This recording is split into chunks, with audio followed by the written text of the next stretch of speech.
Hello, I'm Penny Thornton and I'm talking astrology. On this video, I'm going to be talking about the lunar eclipse in Taurus on the 19th of November.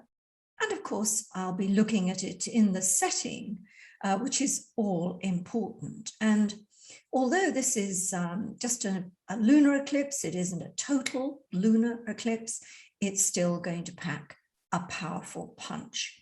Now, a lunar eclipse is an eclipsed full moon. So all full moons come with the theme of endings, the theme of closure, completion, conclusions, all those things. And then that has a relationship with the new moon in Taurus, which happened earlier on in May of this year. So if you go back to May the 12th, that kind of period, and you think about what was happening around that time, did something come into being then, which turned out to be kind of important because it's going to have some kind of review or development on this lunar eclipse, which will either say that particular project or that particular relationship, whatever it was, is done and dusted.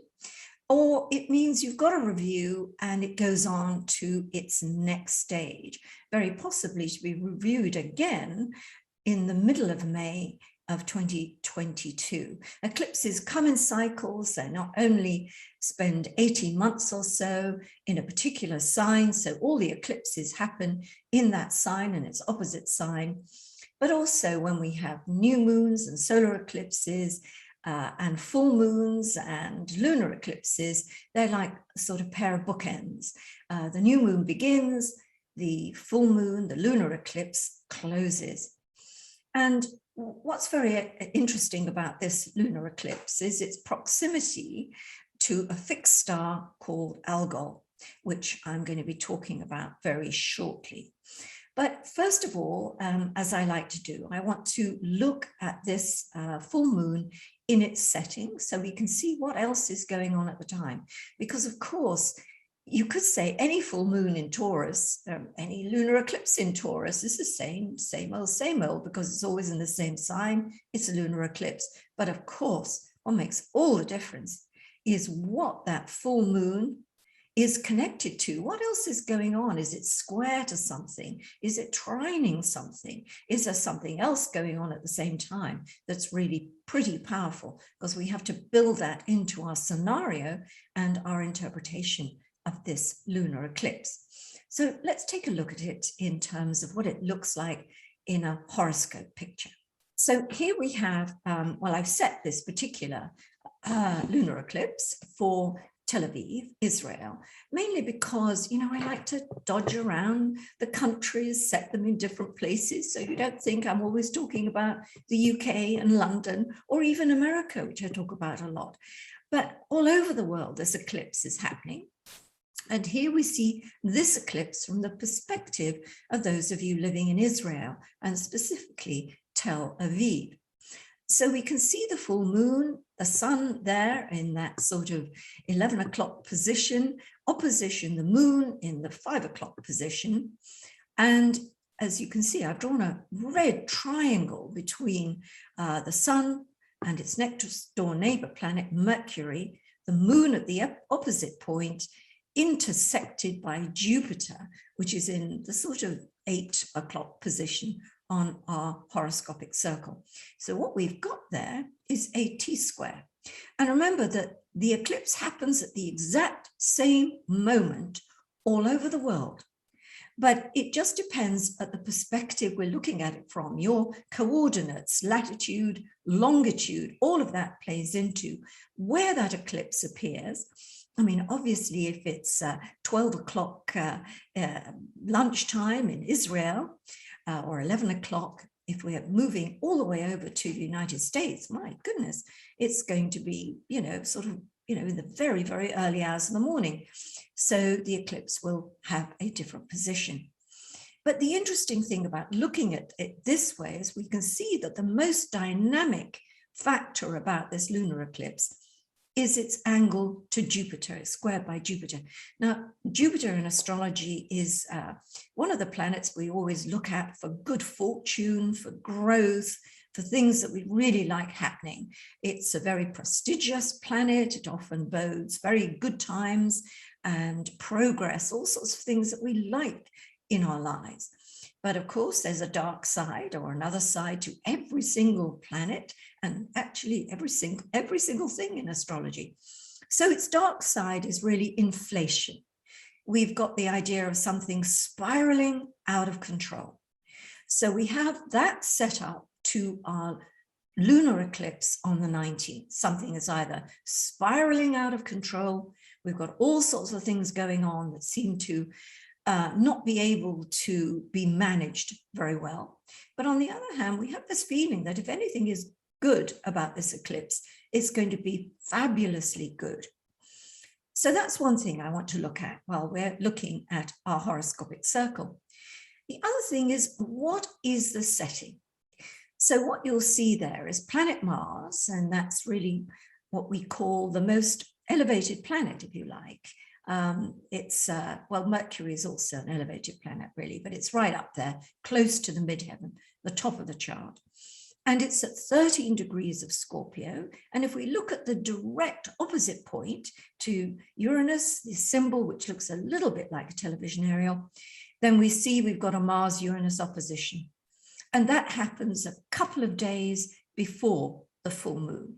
And yet another few days before that, Mercury was opposed to Uranus. So this full moon, like the new moon, which took place on the 4th and 5th of November, depending where you were in the world, that was directly opposed to Uranus. So really, since the start of November and right up until, well, just past the lunar eclipse of the 19th of November, we're in a very Uranian period. So let's use some good Uranus keywords to give us some idea of what that means. Well, for Uranus, we've got exciting, explosive, extraordinary, sudden, but we've also got unsettling. We've got unexpected, unprecedented, and controversial. So we know that's the nature of the period that we're living in. And here comes a lunar eclipse, which is going to pick up all that kind of information. Now, I'm going to come back to me now, because what I want to do before I get on to perhaps the significance of this lunar eclipse being conjunct the fixed star Algol, I want to look really at how this lunar eclipse is going to really affect the different signs. And when we look at astrology this way, it's very general. But of course, if you know your chart, then you're going to know where this eclipse falls. The sign of Taurus will be in your horoscopic circle somewhere. It'll be in a particular house. And that means that that house and its opposite house are going to be the areas in which the lunar eclipse expresses itself. So if we go through this and we look, first of all, at the sign of Taurus, because, you know, the full moon, the eclipse is in the sign of Taurus. But also, if you have Taurus in your first house, you've got Taurus rising, then of course this eclipse is going to be cutting across what we call the relationship axis. So it's going to be pretty important. So we think about the sign of Taurus, we think about the first house, given that it's you've got Taurus rising, and it's a very personally challenging eclipse. It may be that we're challenged to find some way of settling a particular matter in our lives. It's probably a personal matter. It could be a relationship-oriented matter, but the eclipse makes it much more important. And so if you're listening to me and you think, oh yeah, I've got Taurus rising, and hello, you know, my moon is in Taurus, then you know that this is really important, that something that's going along at the moment may be happening for a while, maybe even using that 6-month period. It's got to be resolved, got to deal with it. And we come into the area of relationships because what we have to do and what that full moon eclipse is telling us is that it is related to other people in our lives. Now, if we spring around and we think about Scorpio, then of course, for the sign of Scorpio, the moon is, the eclipse is in the 7th house on the relationship axis the other way around, as it would be if you've got Scorpio in your 1st house and you've got Scorpio rising. So this is all about a relationship in particular. Is it time to tie the knot? Is it time to say we're done and dusted? And in a funny kind of way, although we like to feel empowered at a new moon, because at the full moon, because the full moon is in your opposite sign, it almost gives the other person the power. So maybe you're on the receiving end of somebody's proposal. They want you to join forces with them, whether that's for work or for some other big event, or it's, you know, getting married, it's moving in, it's whatever it is, or is it the complete opposite? And we're looking at things to do with the ending of a particular contract or the end of a relationship. And you know, one of the things about an eclipse, I know we like to focus on the day that it is, and there's always something about that day that is interesting and important to us. But really, the timeline of eclipse is elastic. We need to go back a few weeks and forward a few weeks. So if, you know, the 19th comes and goes and you're thinking, oh, nothing happened, relationships are cool, no problem, I got nothing to do here. Wait and see, because that is a kind of beacon that says we're in the ballpark now. This is an event in the future, if you like, but not the distant future, you know, the near future. So if we look at Aquarius, we look at this lunar eclipse affecting the 4th house. Taurus is in the 4th house. And so, you know, if you have Aquarius rising, it's going to be in your 4th house too. So this puts the accent on things to do with the home and family. Property matters. It's also to do with your relatives, your ancestors, very important area of the horoscope. So the sun in the 10th house, the moon in the 4th house, closure, completion, sometimes a bit of a crisis. Is it a crisis between job and home life? Is it something about the home that means there's location changes and things going on that the full moon eclipse is really highlighting? Now, when we put that in reverse and we look at Leo, well, we've got the eclipse itself, the full moon in Taurus in the 10th house, and we've got the sun in the 4th house. So we have this reversed slightly. So the accent is a little bit more on your career. It's in your place, about your place in the world.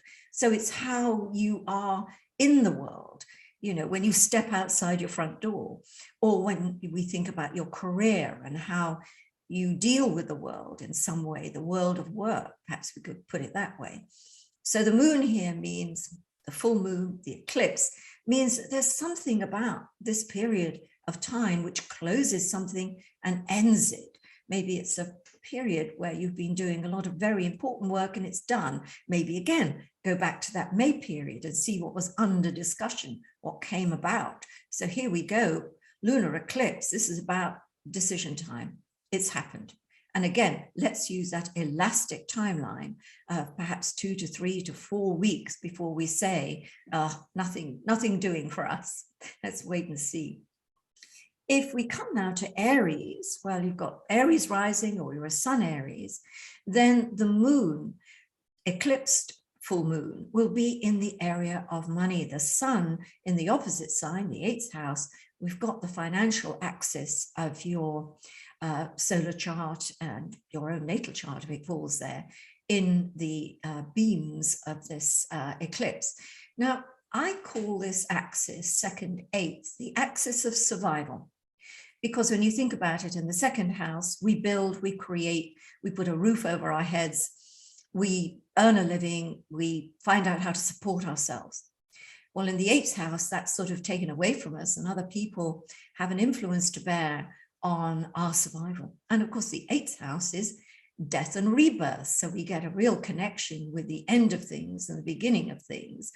And so it is about survival. So this lunar eclipse for Aries is about your financial survival, or it's some other aspect of survival. You know, we're not talking about life and death necessarily, obviously, but we are talking about something that is connected to what's important to you. You know, we think about that in our lives, what's important to us. And this lunar eclipse has something to bring to bear on it. Is it closure? Is it completion? Is it a conclusion? Or is it an ending in the way something has come to an end, whether we like it or not? So if we look at Libra, we're still on this same axis. Only on this occasion, the moon is in the 8th house, the sun in the 2nd house. So we're still on this theme of survival. But in this case, it has a little bit more to do with financial partnerships. So maybe this is the end of a particular financial arrangement. Maybe it's the end of your mortgage. Maybe, you know, there's some really good things about this lunar eclipse that means you've got that huge financial weight lifted off your shoulders. Or is it something that's ended, like a particular financial relationship, and you're not particularly happy about that? Eclipses are game changers. That's what they do.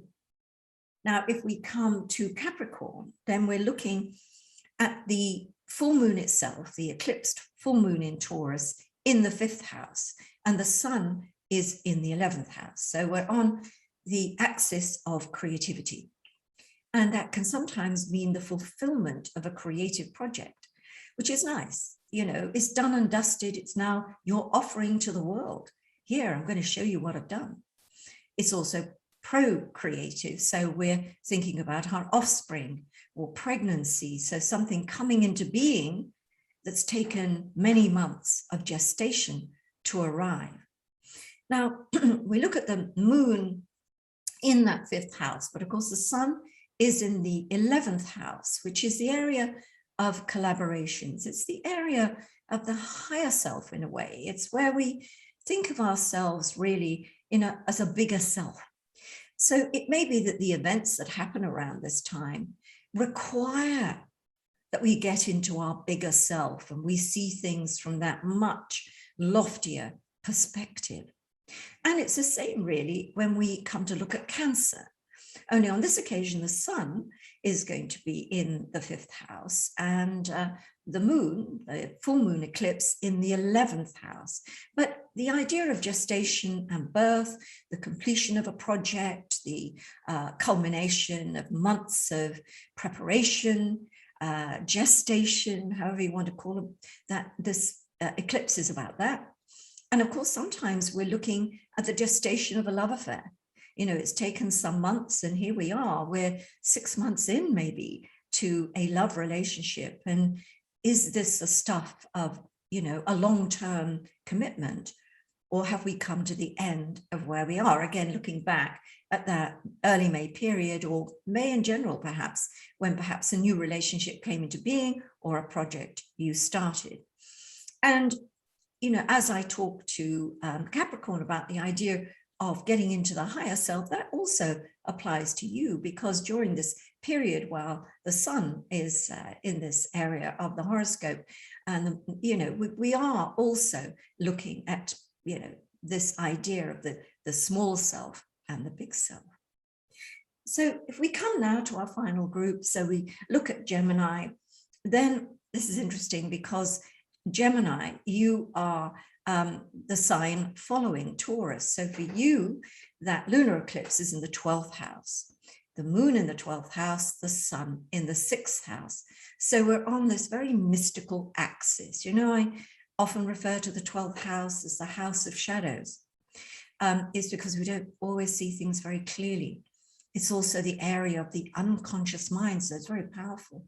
So to have a full moon here could be an extremely enlightening period. And I would say, if you come up with ideas around this time of the lunar eclipse, or you have epiphanies, or something happens that stirs something deep within yourself, the lunar eclipse is, you know, is like a forewarning, but it's also a preparation. And I always say that things always begin in the unconscious mind, and we eventually see them come into reality. And if we're aware of this process, aware of our dreams and our intuitions, this power comes into our own hands, and we think a little bit more carefully about what everything means. Now, for Sagittarius, the opposite. We've got the sun currently in the 12th house, and the moon, if you like, in the 6th house. So when we look at this lunar eclipse on the 12th 6th axis again, we still have the same idea of things coming into being we're not quite sure about. We're getting intimations. We're listening to rumors, perhaps, and maybe this is connected very much with work, or maybe it's connected with your well-being, things to do with your health and fitness. So it's kind of a powerful eclipse here. And anything you notice or you're worried about, or it seems to be at the back of your mind, bring it to the forefront, act on it, because that lunar eclipse is speaking to you loud and clear and sending you some very important messages.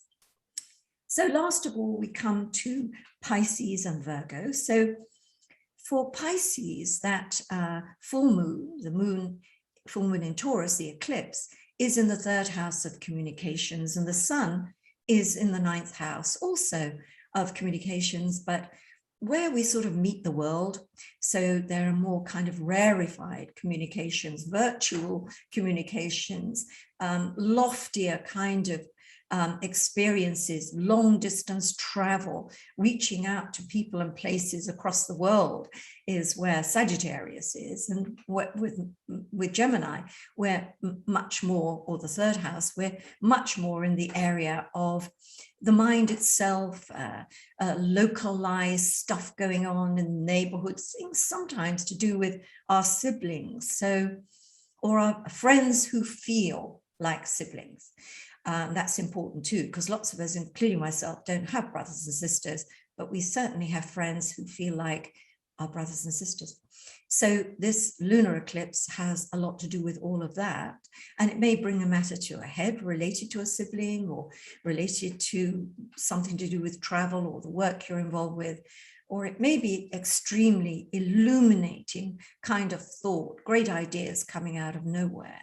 Could affect travel as well. So if you're planning to travel around the 19th, remember, it could be a little overwhelming sometimes. There's probably more traffic on the roads. There may be all sorts of things. Considering we've got a lot of Uranus around, there could be a lot of problems with software and power surges, that kind of thing. So you might need to allow extra time for journeys. And the same really when we come to Virgo, you have the same 3rd, 9th axis being illuminated by this lunar eclipse. So you need to think of all the things I've just said. But in point of fact, when we think of the full moon itself illuminating by its lunar beams the 9th house, then we really are in the area of long distance, and we're looking out at the stretch of our lives. We're gaining perspective about our lives and looking at our lives in terms of a longer kind of timeline. So the things that may affect you on that lunar eclipse are things to do with your long-term plans.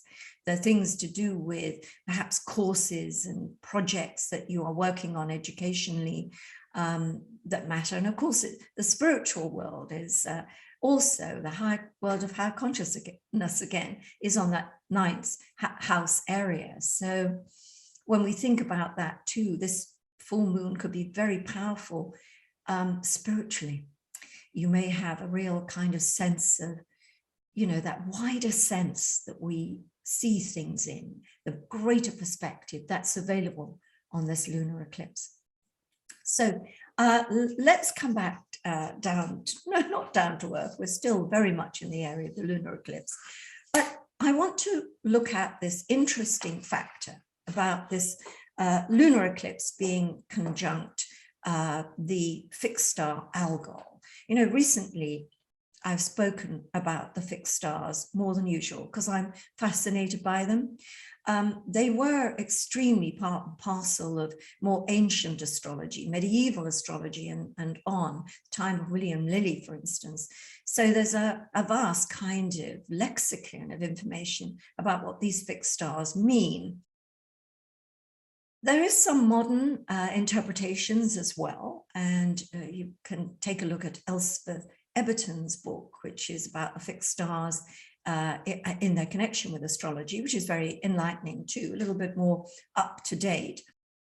I wrote my Friday Bite, this most recent Friday Bite of mine, which was on the 22nd of October. I talked about the fixed stars, and I talked about, in particular, Algol. And for me, the jury's a little bit out about fixed stars. You know, I mention them, and I think that you too should treat them as an experiment to see how truly events in the world seem to reflect what the fixed stars are telling us, or whether things in your own life, you know, bring that about. So let's take a look at Algol, which is one of the most it has the worst reputation, I think, of all the fixed stars. It is also known as the demon star and Medusa's head. And if you remember your Greek myth, you'll know that Medusa had a hair full of writhing serpents, and that she turned anyone who looked at her to stone. And this is kind of interesting because it was Perseus who killed the Medusa by cutting off her head. And he was able to do that, not by looking directly at her, but at her reflection in his shield.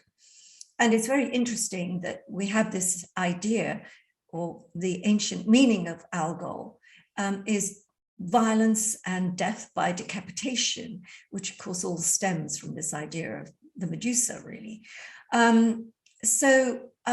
If we try to bring that a little bit more up to date in our modern world, and of course astrology is much more psychologically based these days, we're not quite so fixed on things to do with, you know, fortunes and, you know, disasters. You know, we look at things in a more kind of philosophical and psychological way. But in fact, this fixed star is a multiple star, and two stars, the lighter one and the darker one, they have sort of Saturnian kind of signatures, but also for the lighter one, then this also has a Uranus, Pluto, Mars kind of connotation. But again, it doesn't matter which part of the star system you're looking at. Algol is a very difficult star to have connected to this lunar eclipse. Will it bring about violent events? Well, we've only got to look outside the world, on the world stage, and see that violence is part and parcel of our lives almost every day. But this is probably a little bit more, maybe violence in a kind of terroristic way, or something on a much bigger scale. And it was interesting, as I was researching my Friday Bite, I came across Marjorie Orr's lovely kind of astrology of today's astrology. And she was talking about this eclipse being conjunct Algol. And she went back and looked at it historically, right the way through the 20th century. And she couldn't find a single event, either good or bad, on the day of the eclipse itself. Although if you stretch that timeline out, you did. And they weren't, you know, just always, you know, gruesome and horrible events. There were actually some rather powerful and good events as well. So we need to keep everything pretty well in perspective. One of the things that I haven't mentioned about Algol is its good side, which is to do with the idea that this star, this fixed star, emanating from this fixed star, are very high spiritual vibrations. The only thing is you have to be very elevated spiritually in order to receive them. So let's leave that out there and wait and see whether any of us has a rather spiritually expanding experience around the time of this lunar eclipse, conjunct Algol. Now, two things here that I think are really important. Well, actually more than two, but I want to sort of take into the context. Remember, I talked about May the 12th being the new moon in Taurus, therefore this lunar eclipse on the 19th being the full moon. So there's this sense of a 6-month cycle. Well, if we go back to the new moon in Scorpio on the 4th and 5th of November, and that was a very powerful new moon because it was opposed to Uranus. My goodness, what a crackle and pop of all that Uranus stuff, explosive, unusual, all the keywords I've given you there. But that new moon for Scorpios has its full moon finish on May the 16th of 2022. And that happens to be a total lunar eclipse. So I want us to really look at events on the world stage, events in our own lives around this November period, because there is going to be some continuation, some kickback, some development around that total lunar eclipse of May the 16th. Now, when I thought about this and wrote my Friday Bite this past week, I had a look at Queen Elizabeth's chart, because Queen Elizabeth was very much in the news in that there were some intriguing developments. We've always got used to the Queen being hale and hearty and very much, years younger than her age. She defies her age. But suddenly we introduced a walking stick on a couple of occasions. She cancelled an engagement, and then she spent one night in hospital. So this is concerning because it falls around the time of these eclipses. And in point of fact, the lunar eclipse on the 19th of November picks up her Saturn. So this is something to watch and be aware of. And let's face it, at 95 years old, I mean, my goodness, you're bound to be a bit creaky, and you can't go on climbing mountains and doing many, many engagements all the time. There is going to have to be a slowing down of things. But what we may have to watch and consider, is this something a little bit more serious? Are we looking at something perhaps that is really rather serious? Because let's think about these two time periods. All the royal family's charts on this eclipse coming up and the one in May the 16th are connected. Something happens. It's one thing that we may look at, for instance, is the idea that next year is the Queen's Platinum Jubilee. So there are going to be lots of celebrations, and it's going to be a great time for the royal family. But we've got a problem in that family. Not only Prince Andrew, who I might say this lunar eclipse is, opposing his natal moon at 25 of Scorpio. So this is going to be potentially troublesome for him. But we've also got the Harry and Meghan situation, which seems to be getting worse, not better. And of course, that's going to be something that will be very much illuminated during the time of the Jubilee, which is going to happen in the middle of next year, around the time of this total lunar eclipse. And, that's going to be very, very difficult if they're not invited, or if they are invited and it causes and stirs up all kinds of, trouble. So that's one thing I was looking at. And also Donald Trump, he has his midheaven in Taurus conjunct Algol, very powerful. So this full moon is on his MCIC axis. So that's going to be a completion of some sort. And there are sort of several problems he's dealing with at the moment, especially regarding, the events of January the 6th, the storming of the Capitol, and also his financial situation with all the tax problems that he may have to face. So we're looking at those two kind of people who we all know. Maybe we don't all know and love, but we certainly know. And how we might speculate about this lunar eclipse and what it means. Certainly, I don't want any of you to think, oh my goodness, this eclipse is conjunct Algol, this is despair on sticks. Not at all. You want to be an astrological researcher, wait with an open mind as to what's going to happen around this time.